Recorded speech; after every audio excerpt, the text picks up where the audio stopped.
My next guest is very cool. Governor of Guam, a U.S. territory on the front lines of climate change. Governor Leon Guerrero is currently leading environmental cleanup efforts in Guam to combat illegal dumping on the island. Governor Guerrero is also the first female Pacific Islander to serve as a state or territorial governor in the United States. Governor Guerrero, it's a real pleasure to have you on today.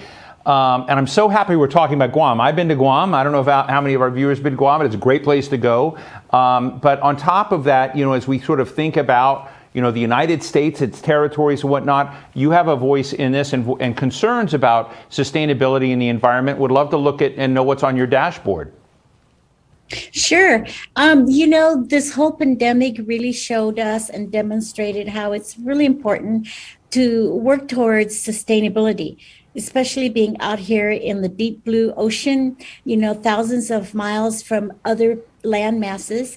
It's very important to make sure that we can sustain our own food security, sustain our own security, and so forth. So we are on a big campaign for island sustainability. We have created a G3 workforce task force with partnerships from businesses, public official leaders, private sector leaders, and that task force is geared towards working towards the 17 United Nations goals for sustainability, of course, poverty, economic prosperity, and so forth. So I'm very excited about what we're doing in the area of sustainability.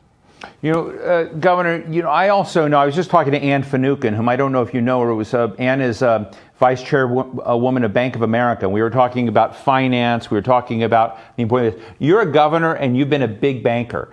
And I'm interested in how government and finance and the private sector weave together. Is it coming together more easily now, or is there tension between private sector and government in Guam and really, as you finance companies, is sustainability coming in to be more a part of that equation?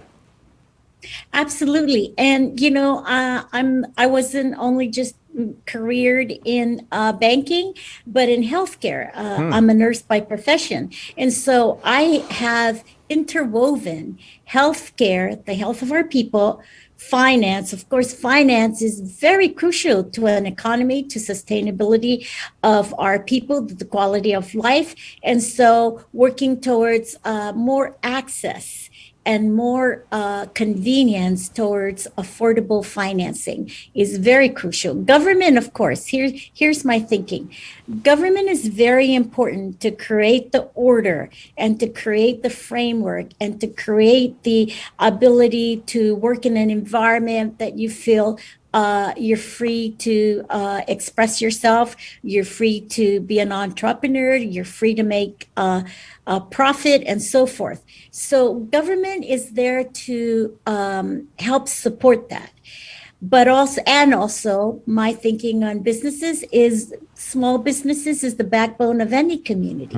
And so we need to support the small businesses. So you need to look at what government resources, what government responsibility, what government duties are, and what is the role it plays into the whole total comprehensive look towards building a quality of life for actually our people here in Guam. That's my framework of the concept and the thinking in how you interwoven itself.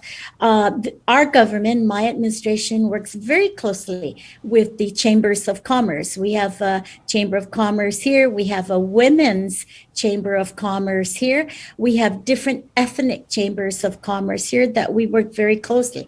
In fact, when I started working towards reopening our island and our economy, I was very much in tune and very much in communication with the business community, the medical community, and the government community. So yes, there's a role that has to be played, and we have to work towards that. We have to work towards government, business, private sector, all, gelling together. So there's smoothness and in transitioning into whatever project you have to garner the support and the resources of those individual entities. So.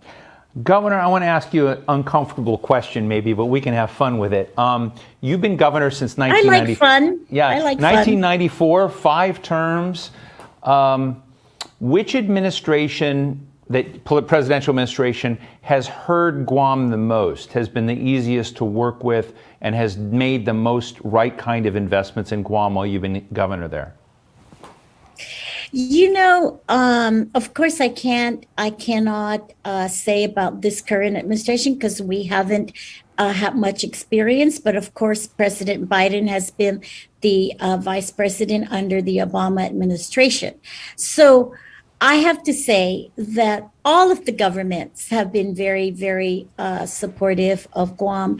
But I'm seeing now that the Biden administration has been much more inclusive, I believe, in involving and including the territories of Guam. So most of the legislation that I'm familiar with would only have states. They would mention states. And, in one provision, it would say states would include territories, but in other provisions, it wouldn't.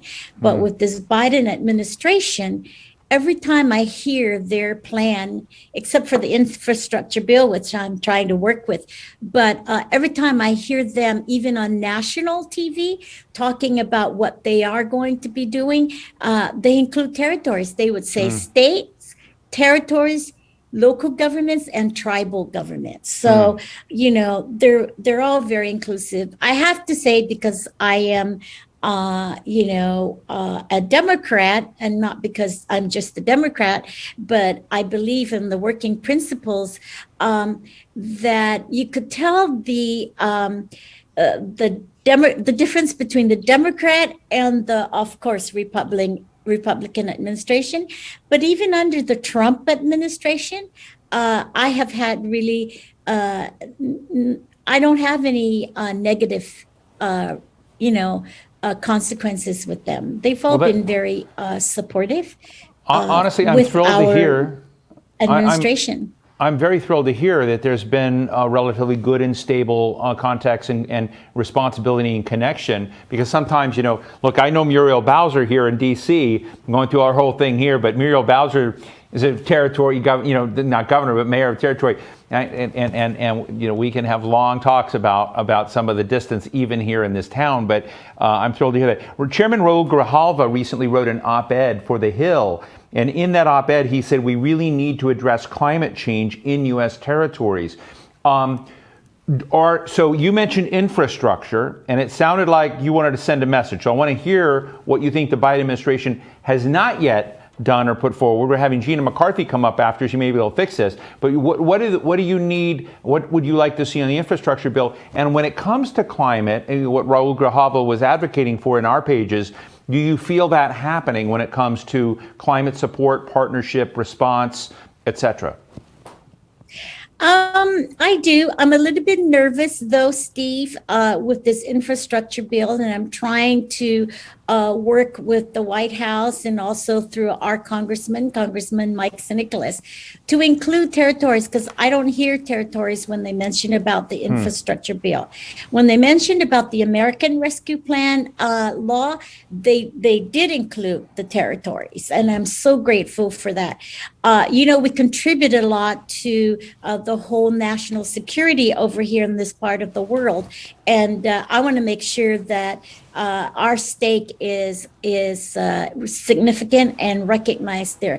In terms of climate change, we are seeing effects of climate change here, Steve. We're seeing rising levels in our sea levels. We're seeing coral reef bleaching. We're seeing coral reef erosion, and we are very concerned about that because, as you know, Guam is right there with the Mariana Trench. Right. And we have beautiful reefs around our ocean and our coast, and it protects us. It just not protects us physically, but it also gives us food and nutrition, and we are very protective of our coral reefs. So climate change does impact us. We're seeing Right. warmer temperatures here.